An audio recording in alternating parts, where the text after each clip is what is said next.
di Smart Millennial Change dan kami kembali remind untuk Anda semua listener, biasanya program ini sebelum new normal kami hadirkan setiap pagi ya, jam 8 sampai dengan 9, tapi kita pindah nih di jam 4 sampai dengan jam 5 sore setiap hari Senin.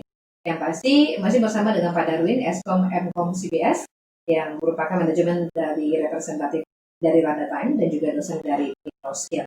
Nah, sore hari ini kita membahas tentang new normal transition for millennial. Tadi seperti yang kita sudah sampaikan, dan yang sebenarnya paling ekstrim sih Pak Darwin sampaikan tadi, yang terakhir itu seleksi alam.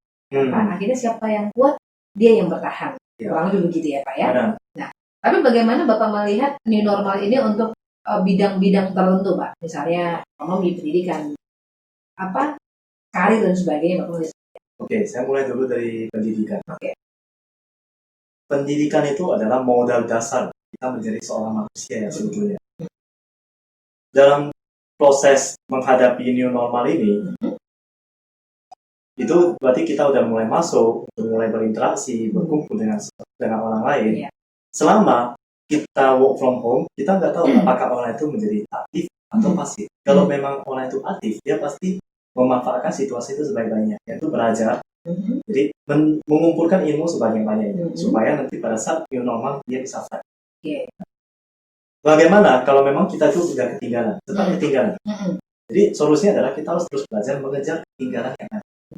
Kalau hanya mempasrahkan diri, ya sudah, berarti saya kalah dengan orang lain. Maka seleksi alam sekarang pertama dia masih menang, masih hidup ya. Seleksi alam berikutnya, kita nggak tahu apakah COVID ini bakal ada gelombang kedua atau gelombang ketiga.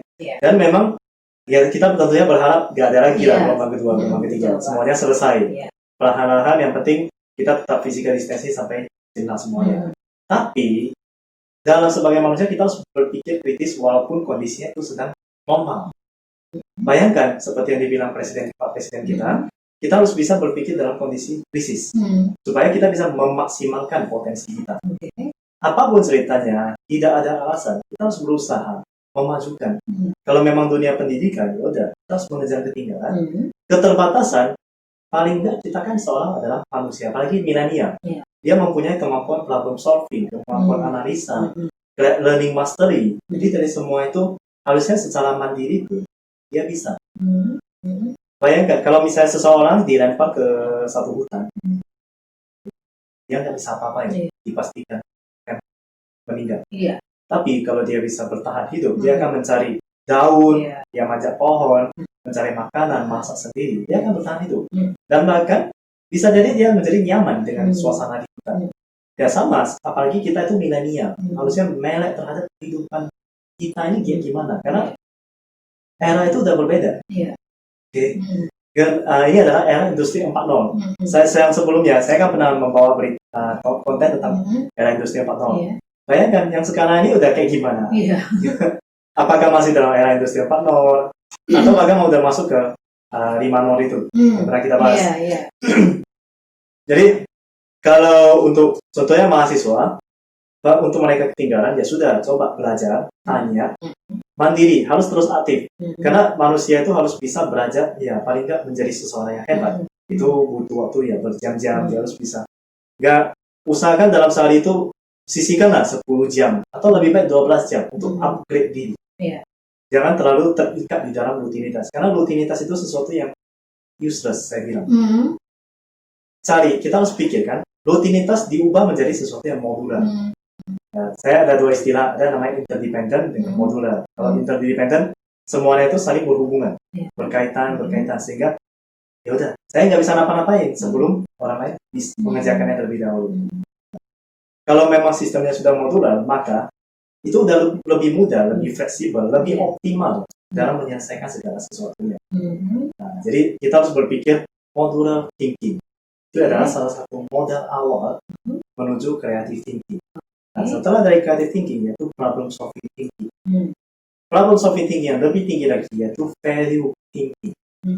Sebagai manusia tentunya kita ingin bernilai ya. Kalau memang kita udah terlalu nyaman, terbawa suasana dengan work from home, lalu bersantai-santai, ya menikmati nonton TV, coba dicek berapa biaya listrik. itu meledak sebenarnya itu aja parameter kita. Kalau memang dia orang yang optimal, ya paling enggak biaya listriknya tuh naiknya nggak terlalu signifikan. Tapi kalau udah sampai naik terlalu banyak, tanyakan lagi kepada diri sendiri. Apakah benar selama work from home itu kita optimal? Apakah benar selama 8 jam itu kita benar-benar bekerja? Yang paling fatal adalah orang yang awalnya aktif, ketika work from home, biasanya orang ini mampu menyelesaikan pekerjaan itu dalam waktu ya seminggu. Oh, mesti molor tambah 2 hari, tambah 3 hari.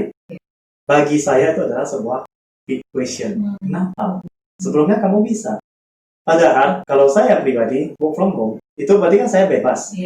Bebas di sini, saya memanfaatkan waktu itu secara optimal. Mulai dari saya bangun pagi, saya akan mulai melihat, melanjutkan dulu pekerjaan saya bakal manage. Bahkan lebih nyaman pula ya.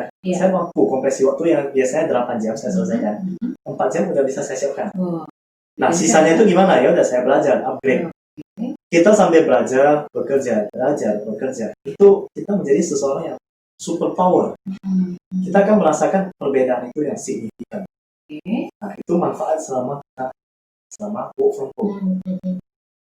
Tapi kadang-kadang karena work from home, mungkin Bapak tadi sampai bilang bebas di rumah ya. Mungkin orang melihatnya bukan bebas tapi lebih kepada santai sih Pak. Jadi nggak ada batasan waktu ya. Jadi benar. Kecenderungannya work from home itu jadi seperti taste-nya rasa libur jadinya.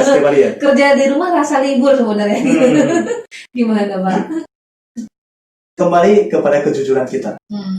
Bagi yang nggak mau jujur, ya udah anggap ya saya udah bekerja selama work from home, inilah hasilnya. Akan tapi hasil itu tidak pernah berbohong. Kalau memang hasilnya demikian, berarti pasti selama proses ada sesuatu, ada something di dalam sesuatunya. Jadi gak apa-apa kalau memang udah terlanjur lewat, kan nggak mungkin kita membalikkan waktu, itu hal yang mustahil. Kita harus mulai berubah. Ini new normal, bukan new normal yang sebenarnya, tapi masuk ke fase baru, menjadi seorang manusia, menghadapi segala sesuatunya, masalah baru. Kita lihat di berita, muncul berita apa? PHK. Kemudian ada bisnis yang bangkrut. Itu adalah sesuatu seleksi alam. Bukan hanya di manusianya, tapi bisnis abstrak ataupun konkret, itu semuanya dalam fase seleksi alam. Kita harus berpacu.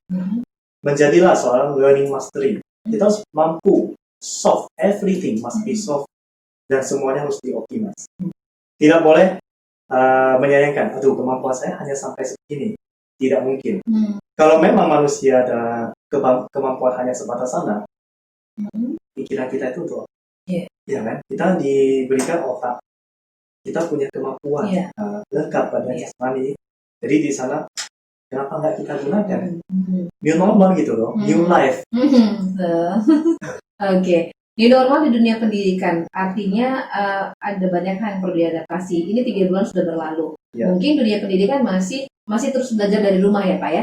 Benar. Dan sejauh ini belum ada informasi yang cukup akurat ya kapan akan mulai belajar tatap muka lagi ya Pak ya? Iya benar. Dari kampus sendiri belum ya Pak ya? Kampus semuanya masih online. Masih online ya sejauh ini. Nah, artinya masih ada waktu dong Pak untuk mempraktekkan. Kalau misalnya 3 bulan yang lalu mahasiswa ya itu tadi seperti rasa libur. Nah, Pak Darwin ini sebagai dosen ya saya tampilkan itu, apa sih yang Bapak ingin sampaikan atau seperti apa Bapak pengen mahasiswa ini punya cara pandang seperti apa supaya mereka bisa produktif walaupun tetap belajar dari rumah?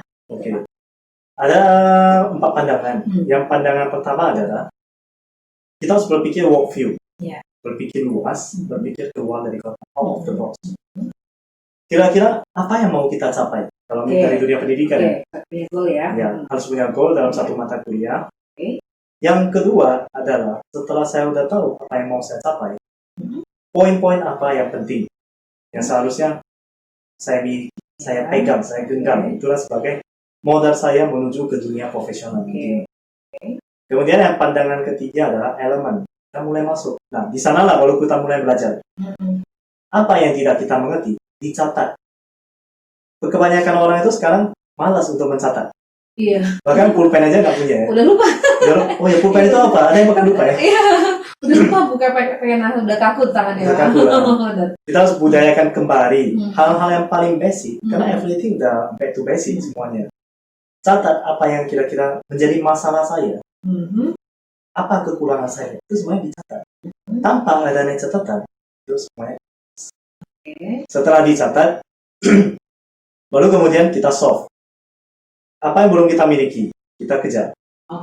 Ini bukan dalam bentuk materi ya, tapi wawasan, pendidikan, pengetahuan ya. Yang belum kita miliki, kita kejar. Apa yang seharusnya kita capai, pikirkan. Plan A, plan B, plan C. Kalau masih berkutat di dalam plan A, ya dengan menyalahkan semua hal, menyalahkan karena COVID, makanya saya nggak bisa. Itu jangan salahkan COVID, tapi salahkan juga sebagian diri sendiri. Itu kalau di dunia pendidikan. Oke, karena memang seperti Bapak sampaikan tadi, kita punya kemampuan berpikir sebenarnya ya, dan beradaptasi dengan kondisi ini. Karena ya nggak ada menyangka, benar-benar nggak ada menyangka akhirnya kita ada di zona ini ya Pak ya, benar-benar ya. Dulu kita masih asik siaran, tiba-tiba kita harus break dulu 3 bulan hanya karena dibatasi gerakan kita untuk tidak keluar rumah dulu, tapi aktivitas apapun kita kerjakan di rumah. Nggak ada yang tahu akan terjadi ini. Tapi memang seperti Pak Darwin sampaikan tadi, kita mau nggak mau harus beradaptasi dengan kondisi ini. Kalau nggak ya kita akan tergilas dengan orang yang terus maju gitu ya Pak ya. Perkembangan yang terus berubah, keadaan dan situasi yang terus berubah, kita akan ketinggalan jauh gitu ya Pak. Oke, itu dari dunia pendidikan. Nanti kita akan bahas lagi seperti apa sih new normal di dunia karir ya Pak ya. Kita break dulu Pak Darwin. Kami akan kembali untuk Anda usai jeda. Maka pastikan Anda tetap